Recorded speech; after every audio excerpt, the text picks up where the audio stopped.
بيحصل في محور فيلادلفيا. هشرح بشكل مبسط. المحور ده بين بين فلسطين ومصر، بيفصل بين فلسطين ومصر، وهو مش تحت سيادة مصرية.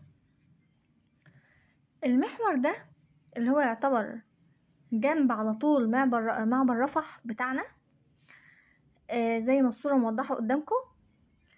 القوات الإسرائيلية بدأت ان هي تحط قواتها في المحور بحجة ان ممكن يبقى تحته انفاق.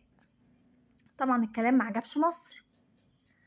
امبارح بايدن رئيس امريكا قال ان مصر ما بعتتش مساعدات لفلسطين ومنع فتح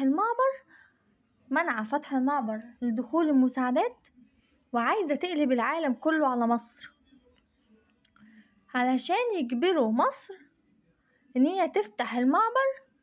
وطبعا دي وسيلة ان هم يحتلوا فيلادلفيا، وسيلة للضغط على الفلسطينيين ان ما يبقاش قدامهم حتة في غزة. هم كده دخلوا كل الاماكن، ما يبقاش قدامهم حتة في غزة الا ان هم يتجهوا ناحية معبر رفح المصري، يقفوا قدام الباب بقى، وان مصر بقى تفتح لهم عشان يخشوا سينا.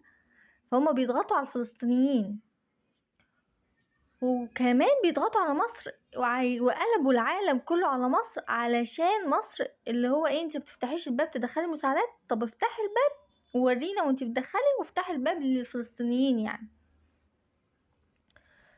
فطبعا مصر فاهمة خطتهم، وبدأت في بناء سور تاني غير السور اللي بيننا وبين فلسطين. بدأت في بناء سور تاني، فربنا يستر على الأيام الجاية.